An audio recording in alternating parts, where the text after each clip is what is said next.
ஏது பிழை செய்தாலும் ஏழையேனுக்கு இறங்கி இருந்து அருள் செய்.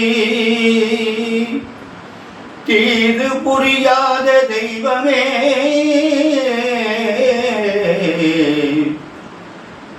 ஏது பிழை செய்தாலும் ஏழையேனுக்கு இறங்கி இருந்து அருள் செய். தீது புரியாத தெய்வமே நீதி தழைக்கின்ற தனி போர் முதலே நாயேன் பிழைக்கின்றவாறு பேசு. நாயேன் பிழைக்கின்றவாறு பேசு. அன்பு சார்ந்த நேயர்களே, காலை வணக்கம். இன்று ஆனி மாதம் 12ஆம் நாள், வியாழக்கிழமை, குருவாரம். நல்ல வியாழக்கிழமை, தட்சாமூர்த்தி வழிபாடுக்கு உகந்த நாள். இன்று பிரதமை சாயந்தரம் 3:23 வரை இருக்கு. பின்னாடி துதிய தேதி வந்துருது. திருவாதிரை நட்சத்திரம் காலையில் 10:46 வரை, பின்னாடி புனர்பூச நட்சத்திரம். திருவாதிரை இருக்கிற வரையும் மரண யோகம், அதுக்கு பிறகு அமிர்த யோகம் வந்துருது. ராகு காலம் 1:30 முதல் 3. யமகண்டம் காலையில் 6 முதல் 7:30. குளிகன் 9 முதல் 10:30. சூலம் தெற்கு. பரிகாரம் என்ன? அன்பான நேயர்களே, இந்த கிரகங்கள்லாம் எப்படி இருக்குது? இன்று சூரியன், சந்திரன், குரு 3 பேரும் மிதுனத்தில் இருக்காங்க. புதன் 2ல் இருக்காரு. செவ்வாய் கடகத்தில் இருக்காரு. செவ்வாய் அப்படின்னா சிம்மத்தில் செவ்வாய் கேது சேர்ந்துருக்காங்க. சனி ராகு கும்பத்தில் இருக்காங்க. சுக்கிரன் மேஷத்தில் இருக்காங்க. இதுதான் இந்த கிரகத்தினுடைய அமைப்பு. அன்பான நேயர்களை, இந்த ராசி பலன்கள்லாம் எப்படி இருக்கிறது என்று பார்ப்போம். இந்த மேஷ ராசிக்கு குரு 3ஆம் இடத்தில் இருக்கார். நல்ல நிலையில் இல்லை. ஆனால் அவர் சந்திரனோட சேர்ந்து இருக்கார். அதனால ஒரு பரவாயில்ல. குரு தனித்திருந்தால் சிரமம்.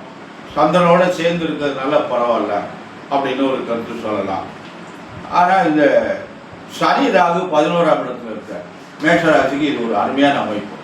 சனி ராகும் 11ஆம் இடத்துல இருப்பது நல்ல பலன். குரு என்ன பண்றாருன்னா 9ஆம் இடத்தை பார்க்கிறார். குரு இருக்கிறது சரியில்லைன்னா கூட அவருடைய பார்வை சிறப்பாக இருக்கும். அன்பான ரிஷபராசி என்பவர்களை, உங்களுக்கு குரு 2ஆம் இடத்துல இருக்கார். குரு சந்திர யோகம், இன்னொரு யோகத்தை பெறார். அருமையான நாள். இன்னைக்கு பூரா அவருக்கு நல்ல நாள், நல்லது நடக்கும். நேற்றும் இன்னைக்கு அமோகமாக இருக்கும். சனியும் ராகும் 10ஆம் இடத்துல தொழில் ஸ்தானத்தில் இருக்காங்க. இன்னும் ஒரு 18 மாதம் அதில் இருப்பாங்க. அதனால் இந்த 18 மாதம் உங்களுக்கு தொழில் பிரமாதமாக இருக்கும் அப்படின்னு ஒரு கருத்து. அன்பான மிதுன ராசி என்பவர்களை, உங்களுக்கு ஜென்ம குரு, பார்த்து ஜாக்கிரதையாக நடந்து கொள்ளுங்கள். பிரச்சனைகள் எல்லாம் உருவாக்குவாங்க. இடமாற்றத்தை கொடுப்பாங்க. வெளிநாட்டில் இருந்தால் இங்கே வரலாம், இங்கே இருந்தால் வெளிநாட்டுக்கு போகலாம், வீடு மாறலாம், சொந்த வீடை கட்டிட்டு போகலாம், பதவி மாறலாம், சொந்த ஊர் பக்கம் வரலாம், ரொம்ப தொலை தூரத்தில் இருந்தால் சொந்த ஊர் பக்கம் வரலாம். இப்படியெல்லாம் இந்த இடமாற்றங்களை கொடுப்பாங்க. இருந்தாலும் பிரச்சனைகளை உருவாக்குவாங்க. பார்த்து ஜாக்கிரதையாக நடந்து கொள்ளுங்கள். அன்பான கடகராசி என்பவர்களை, உங்களுக்கு குரு பகவான் 12ஆம் இடத்துல இருக்காங்க. 12ஆம் இடம் விரயஸ்தானம். தேவையில்லாத விரயங்களை, செலவுகளை எடுத்து விடுவாங்க. அதனால் நன்மை இல்லை. மிதுன ராசி, கடகராசி 2 ராசிக்காரங்களும் குருவனுடைய அமைப்பு சரியில்லை. பார்த்து ஜாக்கிரதையாக நடந்து கொள்ளுங்கள். வியாழக்கிழமையோடு தட்சாமூர்த்தி வழிபாடு பண்ணிட்டு வாங்க. நல்ல பலன் தரும். அன்பான சிம்மராசி என்பவர்களை, உங்களுக்கு குரு பகவான் 11ஆம் இடத்துக்கு வந்துட்டார். அருமையான அமைப்பு. நல்ல இடத்துக்கு வந்திருக்காரு. நல்லதே நடக்கும். நல்ல காரியங்கள்லாம் நடைபெறும். அன்பான சிம்மராசி என்பவர்களை, உங்களுக்கு ஒரு நல்ல சூழல் உருவாகிட்டு இன்னும் ஓராண்டுக்கு. அதனால் கவனமாக நடந்துருக்கும். நல்லதே நடக்கும். கன்னி ராசி என்பவர்களை, உங்களுக்கு குரு பகவான் சரியில்லை. 10ஆம் இடத்துல இருக்காங்க. பவுசே குறைப்பான்னு சொல்லுவாங்க. அதனால் பார்த்து கவனமாக நடந்து கொள்ளுங்கள். வேலை பார்க்குறவங்கெல்லாம் மேலதிகாரிகள் ரொம்ப ஜாக்கிரதையாக நடந்து, பதவி பறிபோகும்னு சொல்லுவாங்க. நீங்கள் முன்னாடி போகணும்னு நினச்சினா பின்னாடி வந்துடுவாங்க. அதனால் பார்த்து ஜாக்கிரதையாக, பொறுமையாக, பணிவாக நடந்து கொள்ளுங்கள். அவர் தொழில் பண்ணுறீங்கன்னா வர்ற வாடிக்கையாளர்கிட்ட ரொம்ப பணிவாக நடந்து கொள்ளுங்கள். ரொம்ப ஜாக்கிரதையாக கன்னி ராசி என்பவர்கள். துலா ராசி என்பவர்களுக்கு அமோகமாக இருக்கிறது. துளாராசி என்பவர்களுக்கு குரு பகவான் 9ஆம் இடத்துல இருக்கு. அதனால் நல்ல இடம். 9ஆம் இடம் வந்து குரு பகவானுக்கு அருமையான இடம். அதனால் இந்த துளாராசி என்பவர்களுக்கெல்லாம் நல்லதெல்லாம் நடக்கும், நல்ல காரியங்கள்லாம் நடக்கும். உங்களுக்கு என்னென்ன காரியங்கள் தேவையோ அந்த காரியங்களை கூட நீங்கள் பூர்த்தி பண்ணிக்கலாம். அன்பான விருச்சிக ராசி என்பவர்களை உங்களுக்கு அஷ்டம குரு, புதுசாக எதையும் செய்யாதீங்க. அதாவது இதை என்ன பண்ணுறாங்கன்னா, சில பேர் ரொம்ப மிகைப்படுத்தி இந்த பலன்களை வந்து மிகைப்படுத்தி சொல்கிறாங்க, பெரியவங்களாம் சொல்கிறாங்க. அது எனக்கு எப்படின்னு தெரியல. அதனால் நமக்கு வந்து எப்படின்னா, நிறைய நம்ம நூல்களை படிக்கிறோம். அந்த நூல்களில் என்ன எழுதியிருக்காங்கன்னா, இந்த 10ஆம் இடத்துல கூறு இருந்தால் இப்படிலாம் இருக்கும், அட்டம கூறு இருந்தால் இந்த மாதிரிலாம் பண்ணணும் தான் பெரியவங்க எழுதியிருக்காங்க. அதை வச்சு தான் நம்ம வந்து சொல்லிட்டு இருக்கோம். அதனால் அட்டம கூறு வந்து தொட்டது தொடங்காது அப்படின்னு தான் சொல்லுவாங்க. அதனால் இப்போ புதுசாக எதையும் பண்ணாதீங்க, புதிய முயற்சிகள் தவிர்ப்பதுனால. அன்பான விருச்சிக ராசி என்பதை ஜாகிரதையாக நடந்து கொள்ளுங்கள். அன்பான தனுசு ராசி என்பவர்களுக்கு உங்களுக்கு நல்ல வசந்தமான காற்று அடிக்குது. ஏன்னா சனி ராகு 3ல் இருக்குது, குரு வந்து 7ஆம் இடத்துல இருக்காரு. திருமணம் நடைபெறும், வேலை கிடைக்கும், வெளிநாட்டுக்கு போகலாம், வீடு கட்டலாம். அது மாதிரி ஒரு நல்ல அமைப்புகள்லாம் உங்களுக்கு ஏற்படும். அதுக்கு வாய்ப்புகள் நன்றாக இருக்கிறது. அன்பான மகர ராசி என்பதில் உங்களுக்கு 7 சனியுடைய தாக்கம் இருக்கிறது. இன்னும் ஒரு 18 மாதம் இருக்குது, பார்த்து ஜாகிரதையாக நடந்து கொள்ளுங்கள். குரு 6ஆம் இடத்துக்கு வந்திருக்காரு. ஆரோக்கியத்தில் ரொம்ப கவனம். நீங்கள் உங்கள் வீட்டில் உங்கள் குழந்தைகள் யாருக்காவது ஒருத்தருக்கு முடியாமல் வரலாம், பார்த்து ஜாக்கிரதையாக நடந்து கொள்ளுங்கள். 6ஆம் இடத்துல குரு இருப்பது நல்லதில்லை, நோயையும் எதிர்ப்பையும் கொடுக்கும். ஜாக்கிரதை நடந்து கொள்ளுங்கள். அதனுடைய 7.5 தாக்கம் வரை இருக்கிறது. பார்த்து அவங்க வயது படி முதல் சுற்று, 2வது சுற்று, 3வது சுற்றெல்லாம் வரும். அன்பான கும்பராசி என்பவர்களை உங்களுக்கு ஜென்மச்சனி நடந்து கொண்டு இருக்கிறது. இருந்தாலும் குரு பகவான் 5ஆம் இடத்துல இருக்கார். அருமையான அமைப்பு, நல்லது நடக்கும், நல்ல காரியம்லாம் நடக்கும்.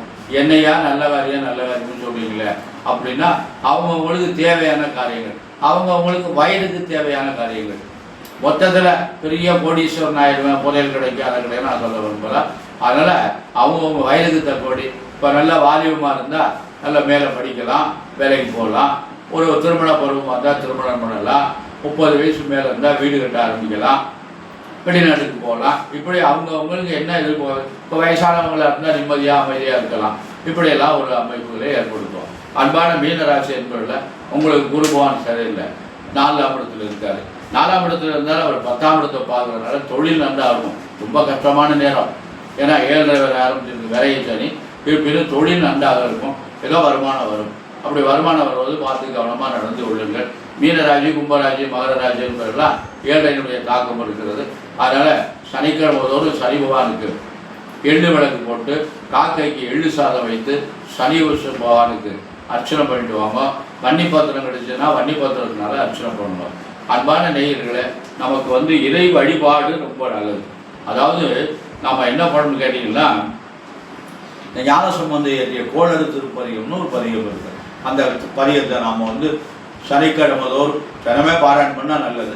சனிக்கிழமை தோறும் கால மாலை 11 பாடல் இருக்குது.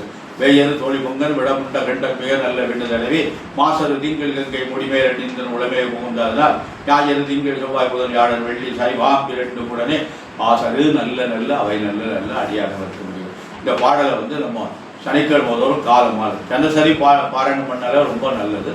அதனால் இந்த திருநீற்று பதிவுன்னு ஒன்று இருக்குது, அதையும் இதையும் சேர்த்து கால மாலை டெய்லி பாராயணம் பண்ணிக்கலாம், ரொம்ப நல்லது. திருநீற்று பதிவு சர்வ வியாதியும் தீரும், எல்லா விதமான நோயையும் தீரும்.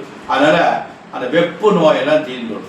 கடுமையான உஷ்ணமான நோய்கள் வந்ததுன்னா அந்த திருநீற்று பதிவை பாராயணம் பண்ணி அந்த திருநீற்றை உடம்புல பூசுகிற போது இந்த வெப்பு உஷ்ணம் குறைஞ்சு நல்ல பலன்லாம் ஏற்படும்.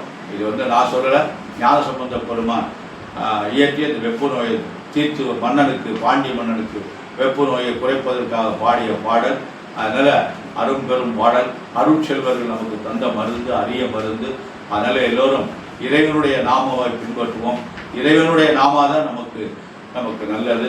ஏன்னா ஓம் நம சிவாயா, ஓம் நம சிவாயா, ஓம் நம சிவாயா, இதை தவிர மந்திரம் நமக்கு வேறு எதுவும் தேவையில்லை.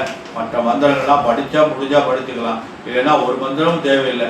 ஓம் நம சிவாயா, ஓம் நம சிவாயா, சிவாய நம ஓம், சிவாய நம ஓம். இது அனுதினமும் நம்ம பாராயணம் பண்ணிட்டு வந்தாலே நமக்கு சகலமான வியாதிகளும் தெரிந்துடும். நிறைய படித்தவங்க என்னென்னமா பாடுறாங்க, வைக்கிறாங்க, மந்திரம்லாம் சொல்கிறாங்க, சொல்லிட்டு போகிறாங்க. நமக்கு அது தேவையில்லை. நமக்கு தெரிந்தது ஓம் நம சிவாயா, சிவாய நம ஓம், ஓம் நம சிவாய, சிவாய நம ஓம். இதே நம்ம அனுதினமும் பாராயணம் பண்ணிட்டு வந்தோம்னா பரமசிவன் எல்லாம் உள்ள எம்பெருமான் நமக்கு நல்லது செய்வார். அன்பான நேயர்களை, நமக்கு நம்முடைய குழந்தைகள் நாம் நலமுடன் வாழணும். நாம் நலமுடன் வாழ்வதற்கு இறை வழிபாடு தான் நமக்கு நல்லது. நம்முடைய குழந்தைகளுக்கு நன்றாக படிக்கணும், நல்ல வேலைக்கு போகணும், கை நிறைய சம்பாதிக்கணும், அவங்களுக்கு நல்ல வாழ்க்கை அமையணும். பெண் குழந்தையாக நல்ல கணவன் அமையணும், பையனாக இருந்தால் நல்ல மனைவி அமையணும், குழந்தையெல்லாம் தாமதம் இல்லாமல் பிறக்கணும். இதுக்கெல்லாம் எல்லாம் வல்ல எம்பெருமான் சர்வேஸ்வரனை பிரார்த்தனை செய்து, வள்ளல் பெருமான் வள்ளிமான் முருகப்பெருமானை பிரார்த்தனை செய்து நிறைவு செய்கிறேன். நன்றி, வணக்கம்.